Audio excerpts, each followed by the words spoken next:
What's up, guys? Welcome back. In this video, we're going to talk about a topic that is going to be very relevant for those of you that want to train at home. Shout out to that boys crowd, want to train at home with just your body weight, either out of necessity or because of preference, like in my case. I think that bodybuilding with just body weight and bodybuilding with free weights are very similar, but they have a couple of differences that I would like to point out. Now, keep in mind, I think this applies to all calisthenics, but it truly applies, and this is directed towards ring training. If you come on, man, the motorbikes already at this time of day. Um, this applies mostly to ring training, which if you don't have a pair of rings, go buy a pair. Otherwise, I'm banning you from the channel. And also, as the last thing, always have in your mind that this is just my opinion. Has been my experience over 2 years of training since 2021. Without further rambling, we can start. The main premise of this video is that bodybuilding with free weights is very numbers focused. It's going to be the amount of sets, the amount of reps, the amount of weight you do, right? And then you have to increase the numbers, chase the numbers, right? See the numbers go up. That's the nature of bodybuilding with free weights, compared to ring training, which is totally different.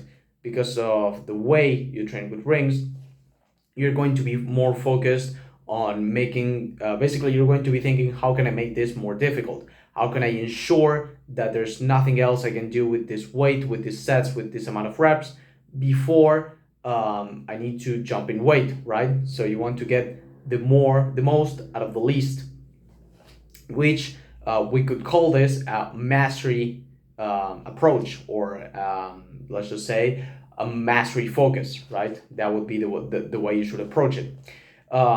This makes the most important factors for ring training basically technique, effort, which would be sets to failure, and your tempo. And by tempo, I don't mean the concentric, I mean just the eccentric and the pause at the bottom. So when I mean slow tempo, I mean a slow eccentric. That's basically it. Based on this premise that ring training is going to be mastery focused, we have to outline a couple of things, like, first of all, rep ranges. So with rep ranges, you want to keep yourself in a wide range, right? You don't want to be in a short rep range, because that will force progression in weight faster.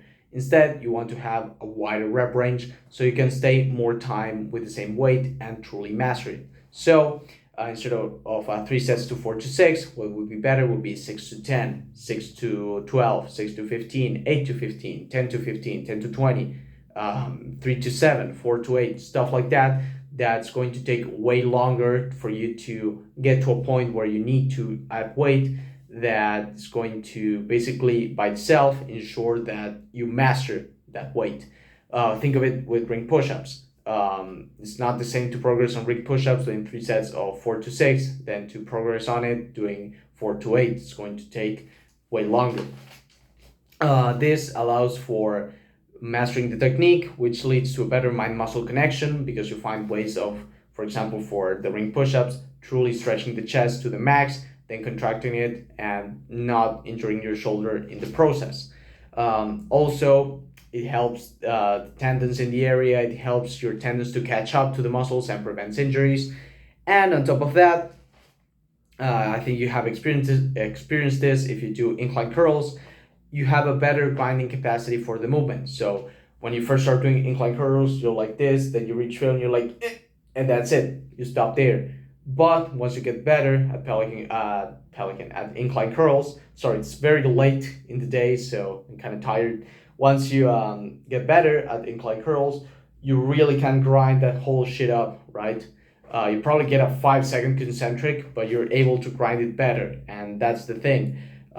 Spending more time doing the same movement allows you to really push it to failure and to really squeeze every single last drop of gains from it. So have wide rep ranges. Then another factor is that you have to earn your volume. You have to start small, right, with your volume, and then make sure, right, or to anchor basically effort. You want to make sure your effort is high, RP 10 or at least 0 reps in reserve, and you can even go beyond failure, like mechanical drop sets or rest pause or whatever. So you want to start small and then only add volume when you feel your workouts are getting easier. So a good way of telling this is the rep drop off. If you're doing pull-ups and you get 15 reps on the first one and you went to failure, the next set you're not going to get 15 reps, you're probably going to get like 8. Then the next set you're probably going to get like 6 or 4 even, depending how hard you push the sets. Even if you go beyond failure, it's going to drop off massively. So if you see that in your workouts, you don't experience a huge rep drop off, right? It's like, for example, you get 15 reps on the first set, then you get 13 on the second one, and then you get 12 on the third one. It's probably time to add more sets so you can properly challenge yourself. That's a good way to tell if your workouts are getting easier. Now, in terms of progression, a good way of summarizing this is only progress when needed, not when possible. So if you get, for example, in ring push-ups, you get 7, 7, 7, right? Don't try to, the next session, get 8, 7, 7. Just stay with 7, 7, 7 until it becomes easy, right? Once you're like, oh, this is a joke, right? Or, well, not that easy, but once you're like, this is really not going to failure, or 0 reps in reserve, this is more like 2 reps in reserve or 1 rep in reserve, then you can progress on weight or in reps or whatever. But if you have 7, 7, 7 and they're all sets taken to failure and you get a very good stimulus from it, then why would you increase it? It doesn't make sense. That's my point of view, because I'm not numbers obsessed. In fact, I haven't tracked my workouts in over 4 months and my gains haven't been better. So take that as you will. Your approach when going with ring training should not be, oh, I got 7 reps this session, next session I have to get more. It should be, I did 3 sets to failure, for example, and I got 7, 6, 5. Next session, I'm going to do 3 sets to failure. Let's see what numbers I get. Don't try to force that progression. Just see what happens, right? See if you progress or not. But your main focus should not be the numbers, should be the sets to failure. Taking those sets as close to failure as you can and really training hard with perfect technique and with perfect tempo. So that's for progression. Now, in terms of progressing in body weight versus modifying the leverages, always lean on the side of progressing with body weight. First of all, you get more freedom of movement. It's easier to have good technique. And on top of that, most people will not need to add weight. Ball Dummy Man, a dude that literally benches people's squats, was doing full RTO push-ups and he was struggling with them.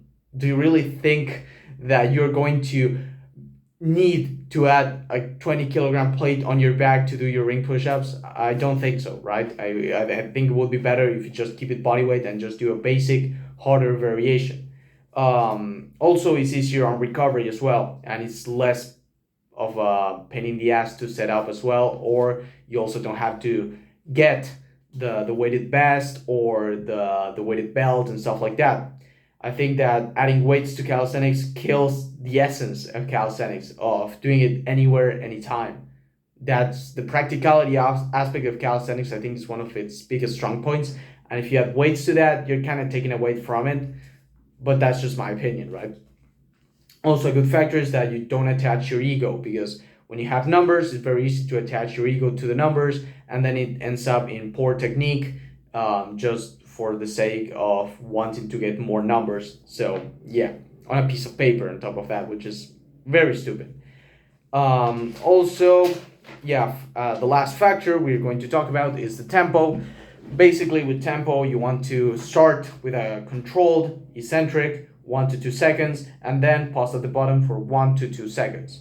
Then, as you become better and you start to polish your technique on the movement, you can try what I call slow-mo tempo. So you basically have a 3 to 5 second eccentric and a pause at the bottom of 2 to 3 seconds. This is absolutely brutal, and if you can do, for example, ring push-ups, if you can do full RTO push-ups for 12 reps with a slow eccentric like this and a pause for 2 seconds while leaning forward, then man, you're fucking jacked. You have like probably watermelon pecs or something like that.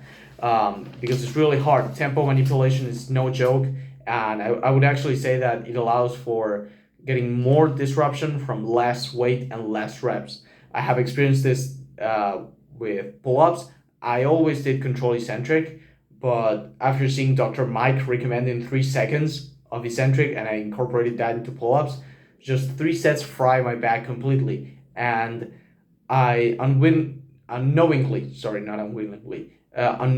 I added that to my ring push-ups a long time ago. I started doing very slow eccentrics because I didn't want to do pseudo planche full RTO push-ups, and just 6 sets a week fries my chest. I'm not joking. Just I do 6 sets of chest, and that has been working out very well. Before I was doing close to 10 sets, close to 12, sorry, going along 10 sets. But ever since I started incorporating that super slow eccentric and that pause at the bottom, it just went down to 6 sets. So yeah. As a summary, right, or as a way of putting it into practice, the way you should do it is the following. We have ring push-ups, 2 to 3 sets. So we start with small amount of volume and making sure it's going to failure. By 6 to 12, a wide rep range. And the way we progress is, first of all, we will polish the technique as much as possible. Then we would start to increase the amount of time we spend in the eccentric. Then we increase the amount of time we spend pausing at the bottom of the eccentric. Then we increase the sets. Then once it's needed, for example, 12, 12, 12, right? It's easy as fuck. Then we have an increase in the leverages. So we make the movement harder by manipulating leverages in a way that still is not very technically demanding. And once you have like repeated this cycle again, you can either add weight or you can again manipulate the leverages to make it harder. So very simple, right? Very simple, very practical advice you can follow. And I'm going to leave you guys with that. Hope you guys enjoyed. Leave me your thoughts in the comments below. And thanks for watching.